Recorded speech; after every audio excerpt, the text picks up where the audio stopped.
Miss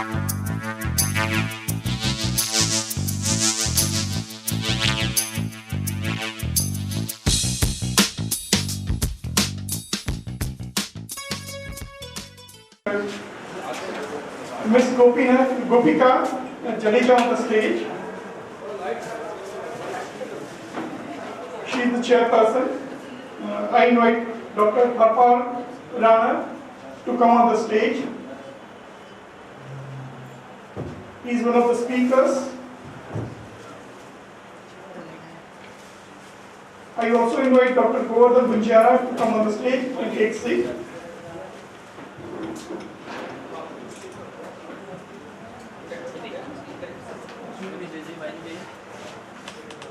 Before we begin, may I request everyone to come closer, please, since there are fewer.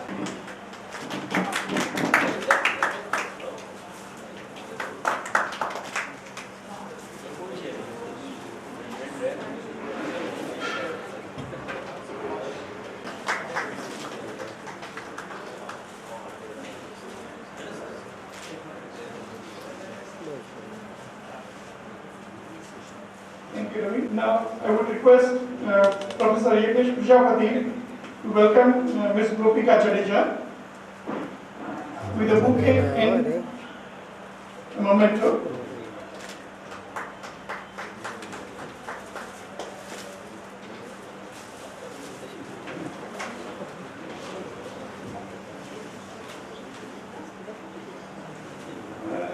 To begin this session, I am going to read the paper. Actually, he is unable to come here, so I am going to read out. The title of the paper is Displaced and Discarded Dilemma, A Quest to Humanity. Right from the early history to human civilization to till today, it is observed that the human world does not accept other human beings as fellow human beings or as human beings at all. In human society, one section or the section of the human society are segregated or marginalized because of internal social, cultural, political or religious forces or the external forces, sometimes man-made or nature-made forces. These sorts of section of humanity are broadly considered here as displaced and discarded humanity. They are living in the society but as unwanted. They live under continuous pressure of uncertainty, so they struggle to survive. Their struggle lasts sometimes years, sometimes ends earlier, and sometimes remains endless. Their acceptance as human beings is challenged differently in different cultures, eras, and societies. But they had no place with human dignity. Now their voices are strongly heard. They painfully cry for their acceptance as human beings. In the 21st century, perhaps the first time in history of human progress, human society is emerging as the globally advanced humanity with the help of science and technology, communication and rapid transformation. It is possible to know about human existence anywhere in the world. Their condition, way of living life, cultures, attitudes, public behaviors, etc. can be understood. On one hand, human society gradually becomes advanced one. On the other hand, some unaccepted truth come before humanity. That is, few sections are segregated as displaced and discarded humanity. They were unwanted. Are unwanted, so their plight, suffering remain unheard, unnoticed, but now heard, noticed. Terms displaced and discarded are discussed thus. According to the guiding principle on internally displacement of the United Nations, internally displaced persons or IDP are defined by the guiding principles on internal displacement as persons or groups of persons who have been forced or obliged to flee or to leave their homes or places of habitual residence, in particular as a result of or in order to avoid the effects of armed conflicts, situation of generalized violence, violation of human rights, or natural or human-made disaster, and who have not been who have not crossed an internationally recognized state border. Millions of people are leaving their homes, living at the places where they try to survive, either with who are left in their family or a few of their categories. In Iraq, Sudan, Somalia, their numbers are greater. In India, these sorts of IDP, internally displaced persons, are noticeable right from the independence of India and after the independence. There are literary works or the writings published in media present their condition. They are like three Shankus of now we are living in anxiety, worry, helplessness, and longing for loss. In this paper, the poems are considered for study their voice, because a poem is perhaps the best means to express human feelings, condition, reality, etc. In India, the Kashmiri Pandits, violence victims, tribals and Dalits, etc., are section become the victims of internal unrest. So, as IDP, they suffer a lot. The poem published in Hindi, Dr. Chandrakant Prasant Singh's blog, You and Me, presents Kashmiri IDP's condition.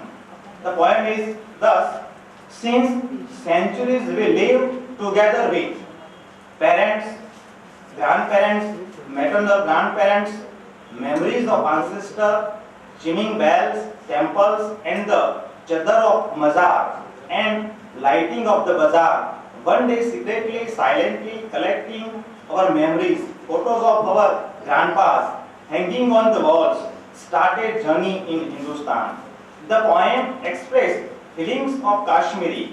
In Kashmir, Hindus and Muslims live together harmoniously. History tells that, but due to the unrest, their condition became pathetic. Many Muslim geniuses have also favored harmony again. The leading Kashmiri poets, both Hindus and Muslims, have given the voice to the humanity in their poems. They are Aga Shahid, Subhash Kak, K.L. Chaudhary, and Lalita Pandit. Lalita, a poetess, presents Kashmiri's feeling thus in the poem Kashmir Today. The words are these: a newspaper bearing his name Aftab or Srinagar Sun reports horror he can not come to the terms with. A Muslim woman named Khadija appeals to the party of God, asking for her disappeared husband. She says, I am your sister. What have you done to my husband? My 2-year-old son misses his father. His name is Abdul Hamid Dar. He is 25, 5'7", dark curly hair, fair complexion. What have you done to him? Has been killed, drowned in Jhelum waters when he was praying to the morning sun on Makar Sankranti. This man, Pandit Shivnath, appeals to the party of God's area commanders, permit me to cremate my father. Please do not force me to bury him. They will not do. I am Hindu. Will not you issue me a travel permit so I can go to the Haridwar to immerse my father's ashes in the Ganges? My grandfather reads, listen, shrugs his shoulders, walks on. He finds out Khadija's husband did not return. Her son became a mute. The poetess has presented unpleasant, unacceptable, but crude reality took place in the nation. Many suffer due to that. The poetess has given another poem where no acceptance but rejection and hate are expressed. Dalits and tribals are many times displaced and discarded in Indian society due to socio-cultural, religion and political environment. In rural India, in urban India, they remain unwanted, even today by different ways. Largely, neither they are accepted as neighbors nor as family friends. Many times cruelties are committed on the colonies, set fire, so they have to leave their dwellings. Their pain, desire in democracy are frequently presented by the poets. Madan Veera, a Punjabi Dalit poet, writes thus in his poem, The Homeless. The words are thus: I have no home or hearth, no land, no farm, no ground, no boundaries. But they say it is your village. I don't count for anything. There is no one to read about me. Absolutely no paper, good or rough. In fact, there are no words for me, but they say it is thy town. Even my birth, here is no birth. It is like a worm moving in dirty drain, and my death would be like a sparrow's death. And I have been issued a yellow card. I have been tested in laboratory here. My caste, my lineage, determined by layer and layer. My identity, my recognition, and in the name of my rights. I have been issued a ballot paper which stands like a rabbit on its legs to support the sky of democracy. So I conclude the paper, the last paragraph. In 21st century, science and technology have drastically first challenged, then changed human thinking, cultures, faith, and practices. Earlier, what was the trust domain now become known to all. Facts are also revealed. So the globally new humanity is emerging. This new humanity accepts all as the best creation of God. Earlier, uncared, unwanted, now their voices are heard, and humanity also tries to accept them as fellow human beings without any bias. To make India modern, Dr. Ambedkar's ideology are better means for reform. On the celebration of his birth anniversary is perhaps the beginning of new journey for New India with social harmony and cultural condition. Thank you. Thank you, Dr. Govardhan Vijaya. मैं उनके बारे में थोड़ी प्राप्त किया है। आपने PhD की उपाधि प्राप्त की है, आपने नेट परीक्षा में भी उत्तीर्ण हुए हैं, आपने कई ग्रंथ प्रकाशित किए हैं, कई पुस्तकों का संपादन भी आप द्वारा किया गया है, आपके कई शोध और समीक्षात्मक लेख प्रतिष्ठित पत्र पत्रिकाओं में प्रकाशित हुए हैं और आपने राष्ट्रीय एवं अंतर्राष्ट्रीय संगोष्ठियों में प्रपत्र पठन भी किया है। आपने कई जगह विषय विशेषज्ञ की भूमिका भी निभाई है।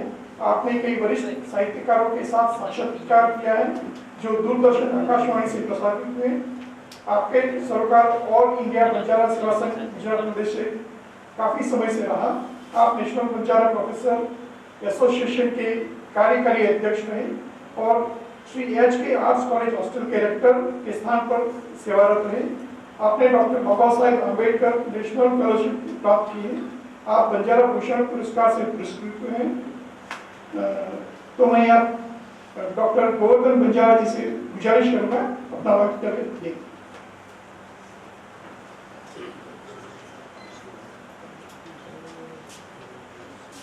मैं बिना किसी भूमिका के अपनी बात शुरू करना चाहूँगा और बात की शुरुआत सुबह